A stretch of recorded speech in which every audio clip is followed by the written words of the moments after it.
여러분 안녕하세요. 2월 24일 여의도 펀드매니저TV 금일 시장 전망 및 투자 전략 시작하도록 하겠습니다. 좋은 아침입니다. 네, 좋은 아침이긴 한데 미국 주식이 박살이 나는 모습, 관세 후 폭풍이 불확실성을 증가를 시켰다. 오히려 불확실성을 걷어들이고 뭔가 좀 시장을 투명하고 확실하게 가야 되는데 이제 트럼프가 이제 트위터나 뭐에 날렸죠. 반기를 들면 죽여버리겠다. 뭐 그런 의미죠. 반기 들지 말라. 한국에도 빨리 대미 투자해라. 뭐 이런 이야기로 하는데 상당히 문제가 더 불확실성을 증가시키고 있다.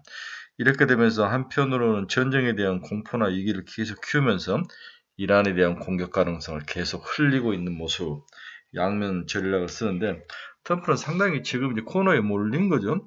자기 정치는 어떻게 보면 명분인데 명분을 잃어가는 모습이 중간 선거에서 질 수밖에 없는 위기감을 더 크게 하는 게 아닌가.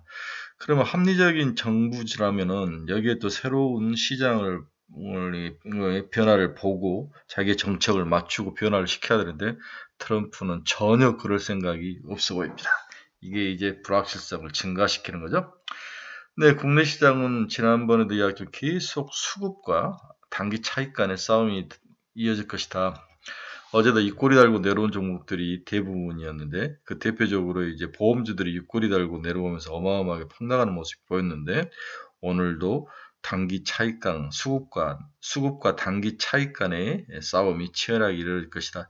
이러면 시장이 올라가지는 못하죠. 변동성을 증가시키고 윗꼬리 달고 있는 종목이 많아질 수 있고 또 반대로 아랫꼬리 달고 올라오는 종목도 있을 수 있는데 함부로 매수와 매도를 해서는 그 서실을 생각보다 크게 볼 가능성이 있기 때문에 신중하게 평가를 해야 된다.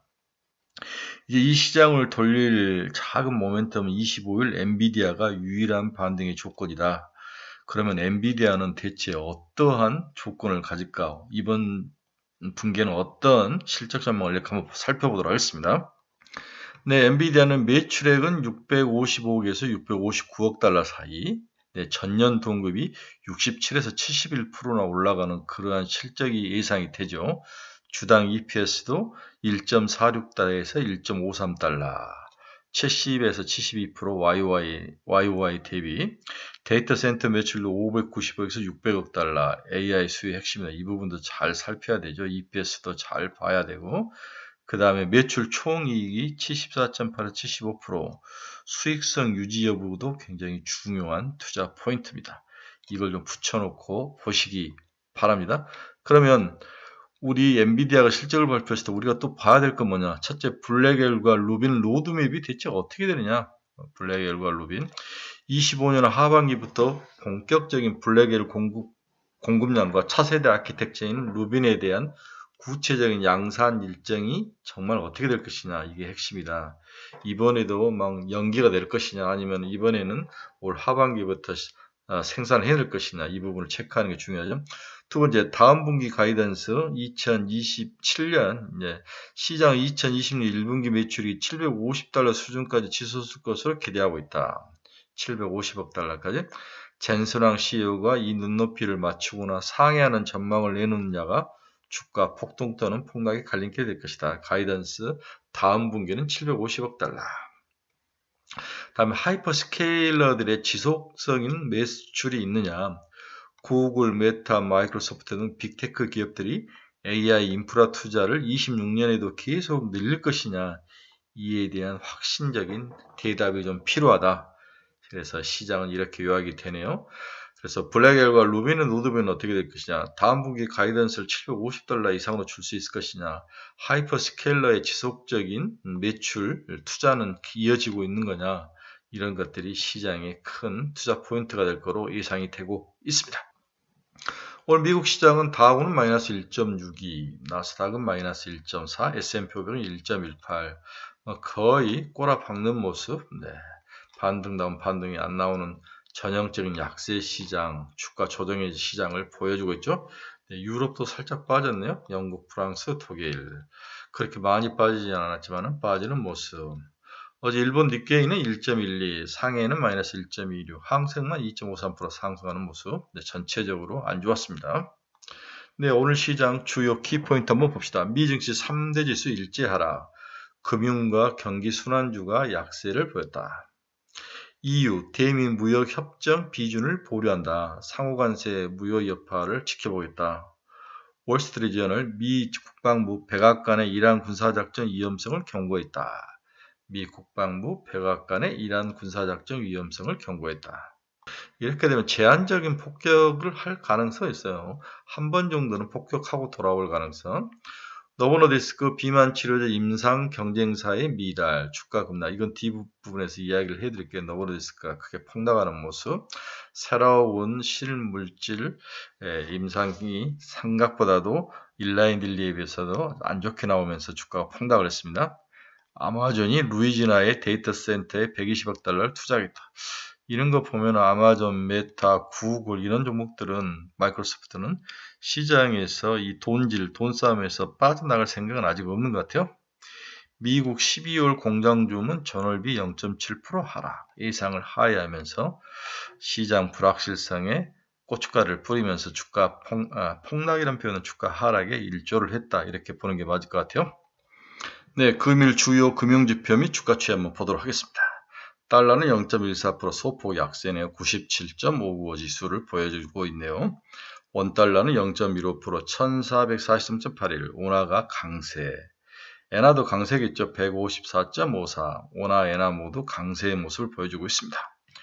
WTI는 오늘 0.21% 하락을 했습니다. 66.34달러. 금이 2.96% 상승, 은도 굉장히 많이 오른 6.22% 상승. 시장이 좀 불안정하니까 금과 은의 가격이 상승하는 모습이 나타났습니다. 그런데 비트코인이나 이더는 폭락하는 모습이 나타났어요. 반대적인 모습. 미 국채금리가 하락을 했습니다. 2년짜리 3.440, 4bp나 하락을 했고 10년짜리가 많이 하락했습니다. 4.0126, 6.3bp. 경기가 좀 침체할 수 있다. 뭐 이런 이야기인데 금리는 동결적으로 가는 것 같아요. 네, 오늘 시장에서 올러 연준이사라든지 여러 사람들이 금리 동결적으로 이야기를 하는데 현실 금리는 하락하는 모습이 나타났습니다. 경기 침체? 침체는 아니고 이제 경기 관련된 여러 가지 지표들이 그렇게 썩 좋은 모습을 나타내지는 않고 있다. 이런 것들이 현실 금리에는 반영이 되지만 그다음에 인플레이션이라는 큰 리스크가 있기 때문에 페드는 좀 지켜보는 쪽으로 하는 이원적인 모습이 나타나고 있습니다. 네, 알파벳은 0.64% 하락, 312달러. 테슬라가 박살내는 4.21% 하락하며 400달러가 깨지는 모습. 테슬라 하락 이유는 뭡니까? 저가형 사이버 트럭을 출시했다. 가격 인하의 역설이죠. 테슬라가 6만 달러 미만의 저가형 사이버 트럭 AWD 버전을 출시했다. 판매량 확대는 도움이 되겠지만 투자자들은 이를 전기차 수요 둔화에 대응하기 위한 고유주책이자 마진 저하의 신호로 해석하며 실망 매물을 내놓았다. 또 유럽 시장에서 판매가 급감한 것도 테슬라에게 악영향을 미친 것 같아요.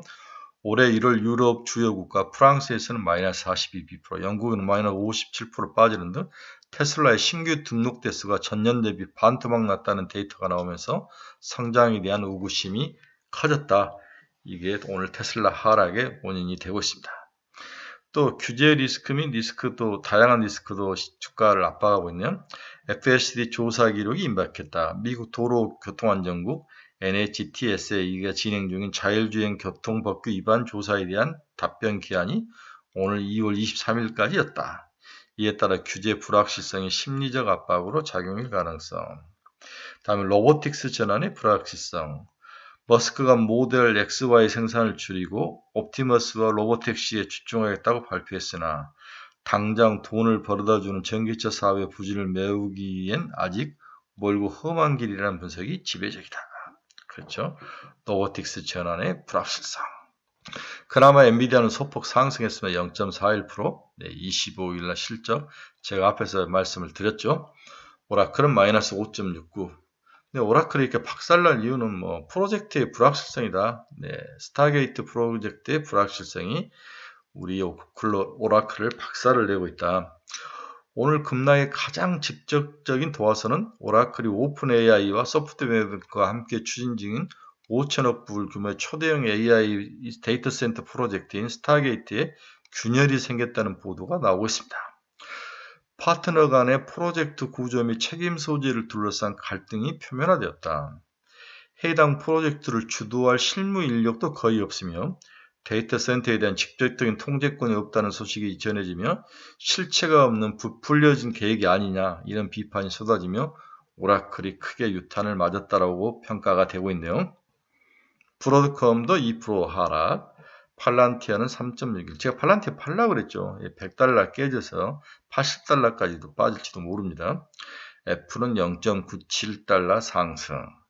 마이크론도 1.65% 하락이네요. 인텔도 1.62% 하락. TSMC도 0.77% 하락.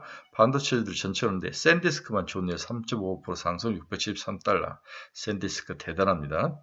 일라인일리가 3.98% 상승을 했는데 너브로디스크는 16.53%나 아주 급락을 했죠.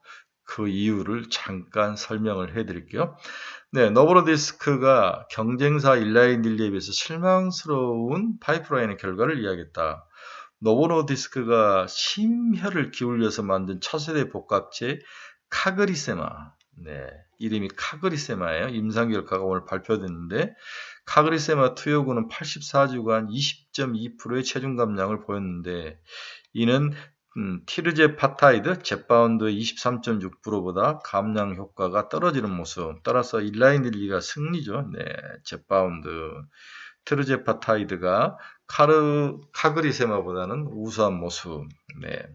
시장은 노보노디스크 차세대 약물에서도 일라일리를 압도하지 못했다는 사실에 충격을 받고 주가가 하락을 하고 있다.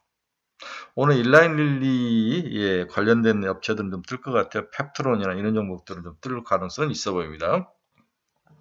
네, 비트코인은 64,000달러까지 하락은 4.71, 이더도 4.82. 제가 여러 번 이랬지만 비트코인은 실체가 없다. 네, 뭔가를 해줄 수 있는 실체 아무것도 없는 거죠. 그냥 투기 상품인 거죠. 네, 비트코인의 민낯이 나오고 있습니다. 워런 버핏이 그 이야기를 좀 물이 빠져봐야 누가 수영복을 입고 있는지를 알 수 있는데 이렇게 큰 시류적으로 하락이 왔을 때 수영복을 입고 있지 않는 것은 비트코인하고 이더 같은 코인들이 수영복을 입고 있지 않은 거죠. 네, 소프트웨어 기업들도 수영복을 입고 있지 않는 걸로 밝혀지면서 박살이 난 거랑 똑같은 거죠. 네, 뉴스케일 파워는 오늘 8.97%나 폭락을 했는데 뉴스케일 파워가 폭락한 이유가 아주 과학이 아닙니다. 최대 주주가 매물 폭탄, 플로컵이라는 회사가 지분을 정리했다. 뉴스케일 파워의 최대 주주이자 전략적 파는 플로우르가 보유 지분을 대거 매각했다는 소식으로 뉴스케일 파워가 박살이 났습니다. 매각 규모는 얼마나 되느냐? 플로우는 최근 7,100만 주, 약 14만 5천만 달러 규모의 SMR 주식을 매도를 했습니다. 플로우가 보유했던 지분의 64%에 해당하는 엄청난 물량이죠. 가장 내부 사장을 잘하는 파트너가 지분을 던졌다는 사실에 시장은 충격을 먹고 있다. 그러면 왜 플로우는 지분을 던졌을까? 증권 사기 관련 집단 소송 및 조사가 본격화되고 있다. 뉴스케일 파워가 여러 법무법인으로부터 증권 사기 혐의로 집단 소송을 당한 상태이다. 이유는 상업화 파트너인 엔트리 A1의 역량을 부풀렸다는 의혹, 즉 테네시강 유역 개발 공사와 계약 관련 공시가 허위였다는 주장이 제기되고 있는 거죠. 얼마 전에 테네시강 유역 개발 공사와 계약을 관련 공시를 했었는데 이게 허위였다. 오늘 2월 24일 특히 여러 로펌이 소송 참여인단을 모집하는 마감 기한과 맞물려 관련 뉴스가 쏟아졌고 이는 뉴스케일 파워의 기업의 신뢰에 폭탄을 던진 거죠. 네. 대주주가 팔고 계약에 대해서 허위 사실들이 주장이 제기되고 양수 겸장으로 두들겨 맞고 있습니다. 오클로드 마이너스 2.53%. 전체적으로 방산이 아니고 온전은 좀 조방원에서 온전은 좀 주의할 필요는 있지 않는가 이런 생각이 좀 드네요. 네, 로켓넘은 마이너스 1.23. 플래닛랩스는 마이너스 0.59%. 오늘 우주항공도 살짝 하락하는 모습을 보여주고 있습니다. 어제 시장 수급 한번 봅시다. 어제 수급은 꼭 봐야 되는데 코스닥 외국인이 1조 1천억을 팔았다는 거죠. 네, 우리나라를 ATM기형으로 봤다는 거죠. 뭔가 문제가 있기보다는 리스크가 오니까 가장 먼저 돈을 빼는 게 한국이었다는 거죠. ATM기, 글로벌 ATM기가 우리나라의 모습이었다. 그렇죠? 반대로 개인과 우리 금융투자, 이는 ETF라고 그랬죠. 네, ETF. 이 ETF의 가장 큰 손이 누구라고 그랬죠? 은행 고객이라고 그랬죠? 네, 은행 고객. 은행 고객이 ETF를 많이 사고 있다. 그래서 우리 저축이 많이 줄고 주식으로 넘어오는 ETF로 넘어오는 게 지금 은행들이 ETF로 손님들을 많이 유도해 가면서 수수료 따먹는 사업을 하는 거죠. 네. 그럼 지난 한 달 동안은 코스피는 어떻게 됐느냐?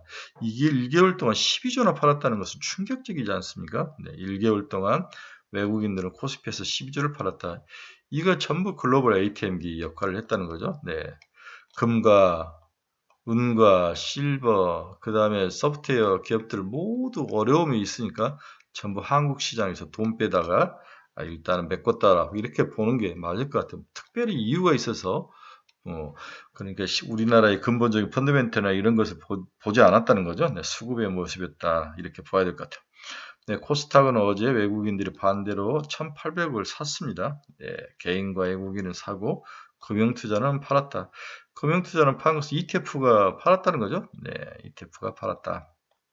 이익 실현을 좀 했다라고 볼 수 있는데 일단 코스닥은 상법 개정안도 있고 여러 가지로 수혜가 나올 거라 예상을 하고 코스닥은 외국인들이 사는 모습이 나타나고 있습니다. 네, 코스닥 1개월 동안 외국인이 1조 6천을 샀죠. 네, 금융투자가 11조나 샀습니다. 네, 전부 다 이거 ETF다. 네,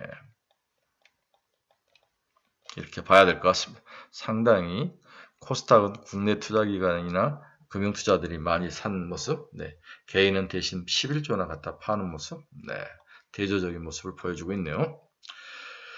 네, 어제 선물 시장은 외국인이 6천억을 팔았습니다. 외국인들은 현선물 시장에서 모두 매도하는 모습. 네, 증시 자금 동향 한번 봅시다. 고객예탁은 106조, 와 대단하네요. 106조까지 늘은 모습. 신용연금은 30조, 31조에 머물러 있습니다. 무엇을 사야 되느냐? 네, 무엇을 사야 되느냐? 제가 주간 투자 전략에서 요약을 해드렸죠. 삼성전자와 SK 바벨 전략인데 삼성전자와 SK를 깔고 금융주, 증권, 보험, 금융지주를 사라. 근데 이 부분이 어제 금이 가기 시작했는데 바로 줍줍하면 안 된다. 좀 지켜보자. 네, 좀 지켜보자. 왜 그러냐면 상법 개정안이 뭐 국회 소위원을 통과하고 이런 것들이 있기 때문에 소문이 사서 뉴스에 파는 게 좀 나올 것 같아요. 다음 삼성전자, SK 하이닉스, 조방원. 네. 이 중에서 방산, 조선은 온전은 좀 빼라. 조선과 방산 정도. 네. 삼성전자, SK 하이닉스를 그 코스닥 150 레버리지 ETF나 코스피 레버리지 ETF인데 레버리지도 이것도 좀 주의를 해라. 지금 바로 사지 말라. 그래서 금융주하고 이 ETF는 좀 바로 뭐 급하게 줍줍하지 말라. 사지 말라는 게 아니라 현재 가격에서 한 5% 정도에서 7% 정도 하락하면 사라. 네, 그렇게 급하게 살 건 없다. 이게 제가 오늘 말씀드린 제 결론이죠. 어제 시장에서 LG전자, LG디스플레이, LG이노텍, 네, 대웅제야, 올릭스, G2G바이오, 대한전선, 일진전기, LS 등이 오르고 산하생명, 하나선보, 삼성화재, 보험증권이 박살나는 모습이었는데 오늘도 또 이게 뒤집어질 가능성이 높아 보입니다. 오늘도 비만 치료 중에서 인라인 딜리 같은 건 좀 올라갈 것 같고 나머지는 좀 빠질 것 같은데 데코바코가 좀 있을 것 같은데 지금 시장에서 안 올라가는 게 이제 바이오죠. 네, 바이오인데 이제 우리 바벨 전략에서 삼성전자와 SK 하이닉스 플러스 이제 바이오도 한번 바벨 전략으로 써볼 필요가 있다. 여러 가지 이제 학회가 곧 시작이 되죠. 그래서 바이오를 사야 하는 유럽 ADC 학회가 26일까지 열린다. 미국 AAAI 알레르기 천식 면역 학회도 28일부터 열리고 임상 데이터, 파트너십 뉴스 등에 따라 바이오 단기 급등 가능성이 있습니다. 알테오젠, 리가켄 바이오, ABL 바이오, Y바이오로직스 등의 관심이 필요하다. 네. GI 이노베이션, 안국약품, 이수의 앱지수 등에도 관심이 좀 필요하다. 일단은 삼성전자와 SK 하이닉스 한 바벨축과 그동안에 좀 제시를 하지 않았던 바이오주도 한번 우리가 순환매로 마지막으로 한번 돌 가능성이 높아 보여서 바이오주를 좀 강력히 추천을 해 드립니다. 우리 이제 상법 3차 개정안의 주요 내용에 가장 중요한 것은 1번과 2번이죠. 신규로 자사주를 취득하면 1년 이내에 의무 소각을 해야 된다. 기존 것은 1.6개월 이내에 의무 소각을 해야 된다. 이게 이제 가장 중요한 키포인트 조항이라고 볼 수 있습니다. 소문이 사서 뉴스에 파는 모습이 나타나죠. 네, 오늘은 좀 어려운 시장이 될 것 같습니다. 미국 시장이 박살이 난 상황에서 우리나라 시장도 서서히 좀 단기 차익과 수급과의 싸움에서 단기 차익이 좀 이기는 모습이 나타날 가능성이 높기 때문에 바로 줍줍. 이제는 줍줍에 대한 것들을 좀 생각을 좀 접어야 될 것 같아요. 그동안 줍줍은 이미 마무리돼야 되고 이제부터 이익 실현의 단계로 들어왔기 때문에 추가적으로 뭔가를 강력하게 사거나 이런 것들에 대해서는 저는 좀 추천을 좀 안 하고 있습니다. 지금 그나마 추천을 하고 있는 것은 MLCC 관련된 MLCC 쇼티지가 났죠. 삼성전기하고 삼화콘덴서 정도 이 두 개 정도를 내가 추천을 하고 있는데 삼성전기는 지속적으로 50만원까지는 가게 보인다. 45만원이 아니라 50만원까지 갈 수 있다. 그래서 MLCC 쇼티지 이 정도만 추천을 해드리고 있습니다. 여러분 중에서 투자의 방향을 잃어버리신 분들, 종목 상담이 필요하신 분들, 관심 종목 필요하신 분들 제 카페 주소 찍어 두시기 바랍니다. 네, 여러분들의 좋은 친구가 되어드리도록 하겠습니다. 저희가 이번 주말에 스터디 모임을 하죠. 네, 이번 주 스터디 모임은 저희가 반도체, 그 다음에 저희가 로봇